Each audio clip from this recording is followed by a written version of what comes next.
మాధురి, గౌరవ్ గుప్తా వీళ్ళిద్దరిని మీ ముందు నించోపెట్టి big boss మీకే అవకాశాన్ని ఇస్తే ఇంట్లో నుంచి ఒక్కళ్ళని బయటికి ఎవరిని పంపించేస్తారు. క్లియర్ కట్గా కామెంట్ చేయండి. లైక్ అడగట్ల, సబ్స్క్రైబ్ అడగట్ల, ఒక్క కామెంట్ అడుగుతున్నా, ఒక్కటి ఇవ్వలేరు నా కోసం.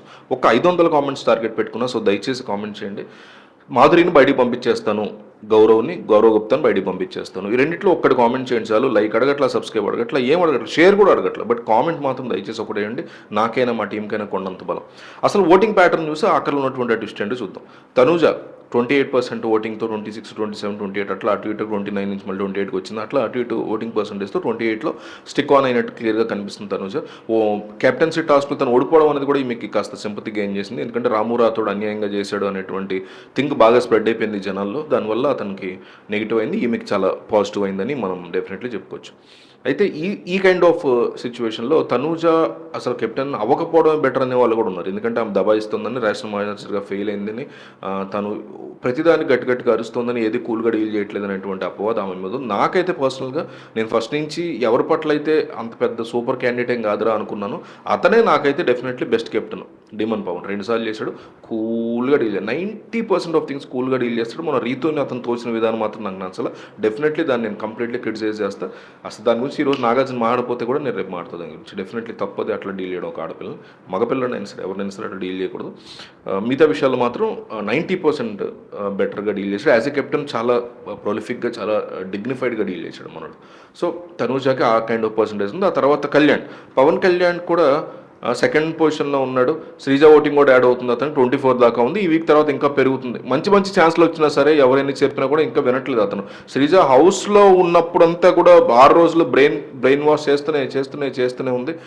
కప్పు గెలవడానికి వచ్చాంరా మనం, బ్రెయిన్ వాష్ చెప్తూనే ఉంది. కప్పు గెలవడానికి రమ్మనం వచ్చాం, మొమ్మాటలు పంచాయతీలు నీకు వద్దు, పక్కన పెట్టేసేవన్నీ, గేమ్ మీద కాన్సన్ట్రేట్ చేయని చెప్తూనే ఉంది. అయినా కానీ ఇండివిజువల్గా తను స్టాండ్ తీసుకోవడం అయితే జరగలేదు. రైవలరీని కొనసాగించి అలాంటి ఛాన్స్ లేకుండా చేసుకున్నాడు. సేఫ్ జోన్లో డెఫినెట్లీ ఇతను 100% సేఫ్ జోన్. సంజన కూడా సేఫ్ జోన్లో ఉంది. ఇమాన్యుయల్ కంటెంట్ తగ్గింది కానీ పర్సంటేజ్ ఆఫ్ ఓటింగ్ కూడా అట్లాగే క్యారీ అవుతుంది. అంటే ఇమాన్యుయల్ ద్వారా సంజన గురించి చెప్తున్నా. సో కంటెంట్ తగ్గింది బాగా సంజనది, ఇమాన్యుయల్ది కాదు, సారీ. సో అంటే దివ్య కెప్టెన్ అవటం విషయంలో కూడా, ఆ టాస్క్లో కూడా రాథోడ్ సంచాలకుగా సంజన ఏదో ఒకటి చేయకపోతే నిద్రపోదు అన్నట్టుగా ఏదో ప్రయత్నం అయితే చేసింది. నిఖిల్ సంజన కిందకి దిగిపోతే కంటెంట్ వచ్చేది కాదు, ఎక్కడ ఉన్న ఏదో చేస్తూ ఉంటుంది. బట్ ఉద్యోగం మీద తగ్గింది. సో రీతి చౌదరి 8%లో ఉంది. ట్రాక్ తప్ప ఇంకొక నెగిటివిటీ అయితే లేదు. కష్టపడేటువంటి హార్డ్ వర్క్ చేసేటువంటి మెంటాలిటీ ఉంది. తను గెలవాలనుకున్నా, డీమన్ పవన్ డీల్ చేయాలనుకున్నా, రేషన్ మేనేజర్ విషయంలో కూడా ఓటింగ్ పెట్టండి, నాకు ఇవ్వండి, నేను గెలుస్తాను, బాగా చేస్తాను అని చెప్పడం, అన్నిట్లో కూడా రీతుకు మాత్రం డెఫినెట్లీ చాలా పాజిటివ్ యాటిట్యూడ్ ఉంది. ఇవన్నీ కూడా ఓటింగ్ కోసం కూడా క్యాంపెయినింగ్ చేసింది. సో ఏదైనా టాస్క్ అప్ చెప్తే 100% ఇచ్చేటువంటి యాటిట్యూడ్ రీతుకు డెఫినెట్లీ ఉంది. లో ట్రాక్ తప్ప మిగతా కూడా రీతులో వెరీ బిగ్ పాజిటివ్స్ ఉన్నాయి. ఆ ట్రాక్ ఒక్కటే వదిలించుకుంటే ఆమె సూపర్ అని చెప్పుకోవాలి. రీతు అన్ని ఎఫెక్ట్స్ బాగుంటాయి, మంచి ఎఫర్ట్స్లో ఉంటుంది. 8% ఉంది. సో నెమ్మదిగా డీమన్ పవన్ కొంచెం బయటకు వచ్చాడు. 7% ఓటింగ్తో పైకి వచ్చాడు. టాస్క్లు బాగా ఎరగదీస్తాడు. బాహుబలి లెవెల్లో మనోడు ఎరగదీస్తాడు అనేటువంటి టాక్ అయితే బయట చాలా పాజిటివ్గా ఉంది. ఇతని కష్టం, ఇతను పెట్టేటువంటి ఎఫర్ట్స్ ఇవన్నీ కూడా బయట స్ట్రాంగ్గా ఎడిటింగ్లు అవి కూడా నడుస్తున్నాయి. డీమన్ ఉంటే చాలు ఫిజికల్ టాస్క్లో గెలవడం ఇంపాసిబుల్ అవుతారు వాళ్ళు అనే ఒక పొజిషన్, అలాంటి ఒక డిస్కషన్ ఆల్రెడీ జనాల్లో నడవడం స్టార్ట్ అయింది. సక్సెస్ఫుల్గా కూడా నడుస్తుంది. ఇవన్నీ కూడా ఆడియన్స్లో ప్లస్ అని. అయితే ఇదంతా ప్లస్ అయింది కానీ అమ్మాయిని తొయ్యడం అనేది నెగిటివ్ అయిపోయింది అతనికి. సో యావరేజ్గా మనోడు బ్యాలెన్స్గా కాస్త 7%లో అట్లా నిలబెట్టారు. సేఫ్ జోన్ వరకు రాగలేడు 6-7%. తర్వాత రాము రాథోడ్, గౌరవ్ అండ్ మాధురి వీళ్ళు ముగ్గురులోనే ఎలిమినేషన్ ఉండబోతుంది. ఫైనల్ కంక్లూజన్ చూస్తే రాము రాథోడ్ ఒక 6% ఓటింగ్లో ఉంది, తగ్గింది ఇదివరకు మీద. టాక్ ఆఫ్ ద హౌస్ అన్నట్టుగా ఉంటాడు. గత వారం అవమానించింది తనూజ అనేటువంటి మాటలన్నీ కూడా అతని నుంచి వినిపించాయి.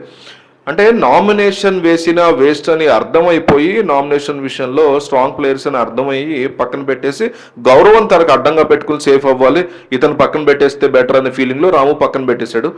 సో మనం అనుకున్నట్టుగా బిగ్ బాస్ అంటే ప్లాన్డ్గా తనూజ విషయంలో దివ్యాకే సపోర్ట్ అని మొహం మీద తనూజకి చెప్పేశాడు.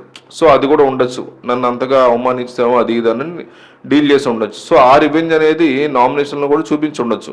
సో అక్కడ కూడా ఆలోచించాడు, ఆల్రెడీ నామినేషన్ అయిన వాళ్ళు మనం ఎందుకు చేయాలని, ఓటు వేస్ట్ అయిపోద్దని ప్రొడక్షన్ కోసం ఆ పోటేదో గౌరవ్కి పొరి చేస్తే బెటర్ కదని సేఫ్గా ఆడుకుంటూ వచ్చి అదే ఈ వీక్ నాముని కాపాడబోతోంది. డెఫినెట్గా చెప్తున్నా, డౌట్ లేదు దాంట్లో.